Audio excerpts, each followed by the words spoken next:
हरि ओम। नमस्कार है। मैं डॉक्टर ओम प्रकाश सांखोलिया, संस्कृत कॉलेज बीकानेर, आचार्य द्वितीय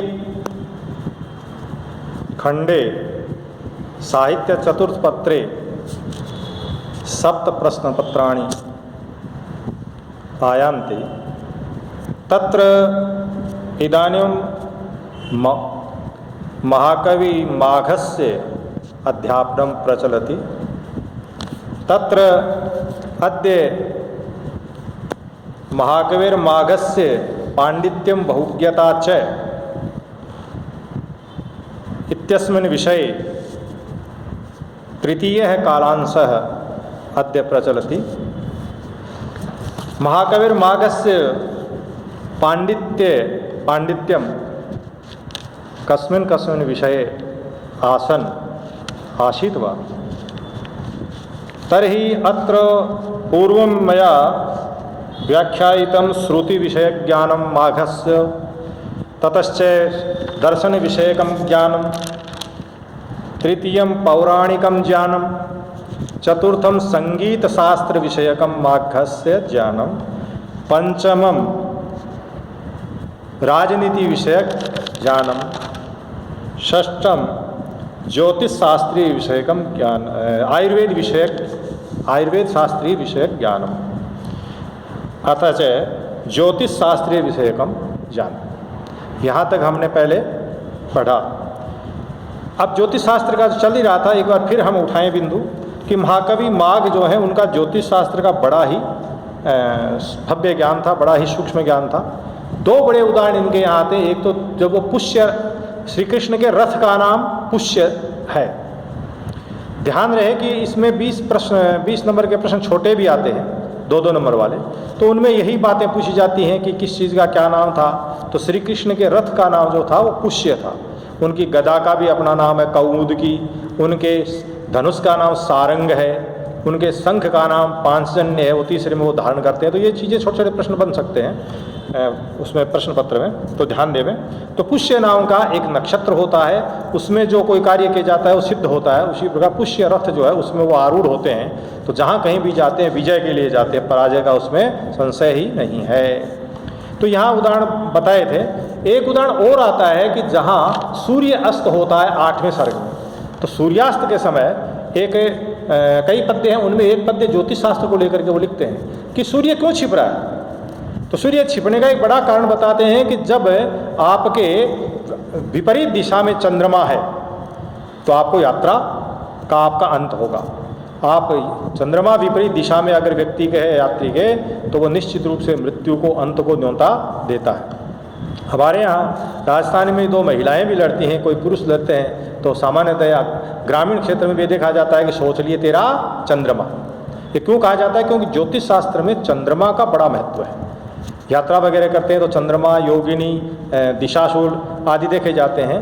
तो सूर्य प्रस्थान कर रहा, चल रहा है, चलता चलता अंत क्यों हुआ उसका? क्योंकि जब वो अस्ताचल की ओर गया तो वहाँ पर सूर्य के अस्त होते समय पीछे चंद्रमा आ गया उसके सामने, विपरीत दिशा में चंद्रमा था। तो चंद्रमा के उदय होते ही उनको अस्त होना पड़ा। तो वहाँ लिखते हैं, प्रमिताक्षर नाम का एक छंद है, वो लिखते हैं, प्रतिकूलता मुपगते ही विधौ विफलत्वमेति बहुसाधनता अवलंबनाय दिन भर्तुरभून्न पतिष्यत कर सहस्रमपि। वो कह रहे हैं कि विधौ विपरीताम गते, प्रतिकूलताम गते। ये श्लेष अलंकार जो शब्द श्लेष है उसमें वर्ण श्लेष एक भेद है। आप पढ़ें उदाहरण साहित्य दर्पण में भी, तो वहाँ पर ये वर्ण श्लेष का उदाहरण, इसमें विधौ शब्द है। विधौ जो है उसका मूल शब्द उसमें 2 छिपे हुए, एक विधि शब्द और एक विधु शब्द। विधि इत्यस्य सप्तम्ये के वचने विधौ इति रूपम भवति, एवमेव विधु, विधु अर्थात चंद्रः, इत्यस्यापि सप्तम्यैक वचने विधौ इति रूपम भवति। तो विधौ इत्यत्र अर्थद्वयम वर्तते।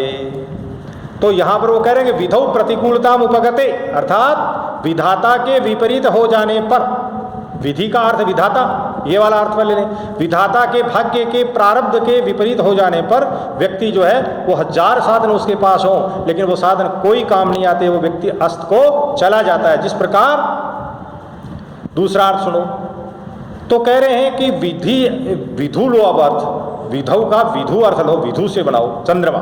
तो चंद्रमा के प्रतिकूल होने पर अवलंबन आए, लटकने के लिए, रोकने के लिए सूर्य की 1000 किरणें मानी गई हैं, इंद्र के 1000 नेत्र माने गए हैं, सहस्रार्जुन के 1000 भुजाएं माने गए हैं, और इसी प्रकार शेषराज के 1000 फण माने गए हैं। तो सूर्य के 1000 वो किरणें हैं, वही मानो हाथ हैं, 1000 हाथ जिसके हैं वो गिरने से उसे व्यक्ति को बचा सकते हैं, लेकिन वो सहारा नहीं हो बन सके उनका, और सूर्य को अस्त होना ही पड़ा, क्योंकि चंद्रमा उनके विपरीत था। तो ये ज्योतिष शास्त्र का सूक्ष्म जो ज्ञान है वो उनके यहाँ देखते हैं।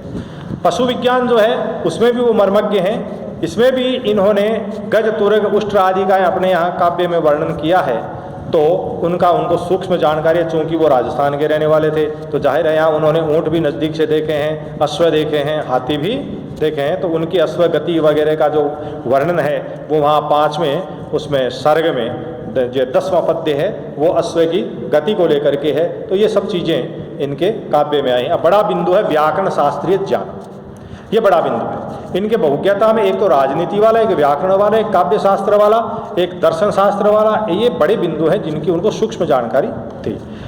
महाकवि माघ व्याकरण शास्त्रस्य प्रकांड विद्वान आसीत्, बड़ा पंडित था, बड़ा विद्वान था। स आत्मान महावैयाकरण है इव प्रस्तौति, स व्याकरण से नीरसा परिभाषा मनोहराभि उपमा भी नीरस सरसः विदधाति, सरस कर देता, नीरस पद शब्दों को भी सरस बना देता, जैसे बड़ा सुंदर पद्य है। और ये कई जगह उदाहरण के रूप में इसे आप याद करें।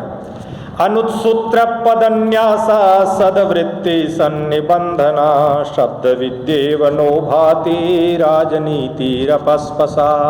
छोटी सी बात दो ध्यान करें इसमें। अपस्पस, एक पसपस नाम का अन्निक है महाभाष्य में। व्याकरण का जो विद्यार्थी है उसको पसपस नाम के अन्निक को पढ़ना नितांत आवश्यक है। उसको बिना पढ़े जो व्याकरण का वो ज्ञाता नहीं हो सकता। तो क्या शब्द विद्या नाम व्याकरण का है कि शब्द विद्या अपस्पसा अर्थात पसपस रहिता, पसपसान्निकम पसपसान्निक रहिता शब्द विद्या यथा न शोभते तथा अपस्पसा राजनीति न शोभते। अपस्पसा गुप्तचर रहिता, राजनीति में गुप्तचर का बड़ी महत्वपूर्ण भूमिका है। तो जिस प्रकार बिना गुप्तचर के राजनीति शोभित नहीं होती, सफल नहीं होती, उसी प्रकार शब्द विद्या व्याकरण विद्या बिना पसपस नाम के अन्निक को, महाभाष्य का विभाजन अन्निक में है, तो बिना पसपस अन्निक के अध्ययन के शब्द विद्या किसी की शोभित नहीं होती। तो ये बड़ी सुंदर सरस उपमा है। और व्याकरण के नीरस शब्द को इन्होंने किस प्रकार सरस बनाया है। एकस्मिन् श्लोके कर्तृवाच्य कर्मवाच्य अतीव रम्य वर्णनम। अब ये पद्य जो है, ऊपर वाला पद्य था दूसरे का 112वां जो उद्धव के कथन में है, और ये 15वें का 66वां श्लोक है कि केवलम दधाति कर्तृवाच्येन प्रत्ययानिहन जातु कर्मणि धातव सृजति संगृशास्तयः स्तौतिरत्र विपरीत कारकः। अब इसका अभिप्राय सुनिए कि अत्रेदम बोध्यते यत सृज विसर्गे, सृज एक धातु है विसर्ग अर्थ में, संग्रही ये संहार अर्थ में, शासु ये अनुशासन अर्थ में। ये जो धातुएं हैं भगवत श्री कृष्ण से विषय, ये श्री कृष्ण के विषय में कर्तृ एव प्रयुज्यन्ते, कर्ता के रूप में ही प्रयुक्त होते। क्यों? क्योंकि अर्थात हरि जो है सृजति वो सृजन करता है, हरि संहरति वो संहार करता है, हरि शासति वो अनुशासित करता है, लेकिन स्वयं हरि किसी से अनुशासित नहीं होता, किसी से संहार को प्राप्त नहीं होता, और किसी का सृजन, किसी से सृजन नहीं प्राप्त करता। तो सबका ये करता है, खुद ये कर्ता सबका है, लेकिन वो किसी का कर्म नहीं है।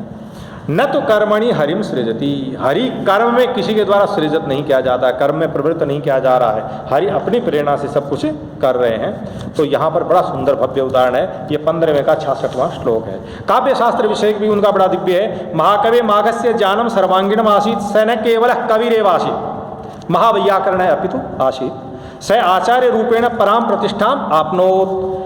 असौ लिखति काव्य शास्त्र सिद्धांतानाम असौ पूर्ण ज्ञाता आसीत्, पूर्ण ज्ञाता आसीत्। तन्मते केवलस्य शब्दस्य काव्यत्वं न चाप्यर्थस्य काव्यत्वं भवितुमर्हति। अतः सत्कवि द्वयम अपेक्षते। तो वो राजनीति का उपदेश देते हुए उद्धव जो हैं वो क्या करना चाहिए कि एक विद्वान राजा को, बुद्धिमान राजा को पौरुष और बुद्धि दोनों का मिश्रण करना चाहिए। अकेली बुद्धि और अकेला पौरुष काम नहीं करता। जिस प्रकार एक विद्वान कवि जो है वो काव्य निर्माण के लिए शब्द और अर्थ दोनों की अपेक्षा करता है, उसी प्रकार एक राजनीति निपुण व्यक्ति को, राजा को पौरुष और बुद्धि दोनों का उपयोग करना चाहिए। तो वो लिखते हैं शब्दार्थ सत्कविरिव द्वयम विद्वान अपेक्षते। संचारिण है, संचारिण भाव स्थायिने कृते प्रवर्तन्ते। स्थायी भाव के लिए ही संचारी भाव विचरण कर। संचारी भाव वो होते हैं, साहित्य विद्यार्थी जानते हैं कि बुलबुले की तरह उत्पन्न होते हैं, मिटते जाते हैं, आते रहते हैं, जाते रहते हैं, स्थायी नहीं रहते। तो स्थायी को वो क्या कहते हैं, उद्भव हुए स्थायी भाव को जो है क्या करते हैं, वो पुष्ट करते हैं। तो ये लिखते हैं स्थायिनोर्थे प्रवर्तन्ते भावा संचारिणो यथा रसस्यैकस्य भूयांशस् तथा नेतुर्महीभृतः। जिस प्रकार एक ही स्थायी भाव के कई व्यभिचारी भाव होते हैं, वो मिलकर के उसको अभिव्यक्त करते हैं, पुष्टि करते हैं, उसी प्रकार एक बड़े राजा के सहायक राजा भी बहुत से होते हैं। तो वो बड़ा राजा है वो स्थायी भाव की तरह है, और छोटे राजा उसके साथ व्यभिचारी भाव अर्थात संसारी भाव की तरह। बड़े सुंदर इसने ये उपमाएं दी हैं। रस भावेतः कवि प्रसंगानुसारम माधुर्यादि गुणम आश्रयति। कि प्रसंग के अनुसार ये व्यक्ति जो है वो रस और भाव को उद्धृत करता हुआ उसको अभिव्यक्त करने के लिए माधुर्यादि गुणों का आश्रय लेता है। महाकविर माग चित्र काव्य लेखने भी अतीव कुशल है, चित्र काव्य लिखने में बड़े कुशल हैं। इन्होंने एक जगह ये सर्ग है आपका 18वां का 114वां श्लोक है, जिसमें एक वर्ण पर इन्होंने पद्य लिखा। जिस प्रकार भारवी के यहाँ भी देखते हैं हम नन्नो नुन्नो आता है, इसमें दै को ले लिया। इन्होंने लिख दिया दाद दो दुद्द दाद दो दुद्य दुद्दादी दाद दो दुद्ददी ददो दुद्दादम दददे दुद्दे दादा दद दपो दद। तो ये पद्य आता है 15वें 18वें में 114। तो उक्त विवेचन में जायते ये तो महाकविर माघ प्रकांड विद्वान आसीत एतदीयम वैदुष्यम अद्वितीयम आसीत। तो ये भाग तृतीय है। आज जो है महाकवि माघ के बहुज्ञता का तीसरा भाग है। ये जो टॉपिक है वो अभी पूरा होता है। हम अगले वीडियो में अगला बिंदु लेंगे। धन्यवाद, नमस्कार।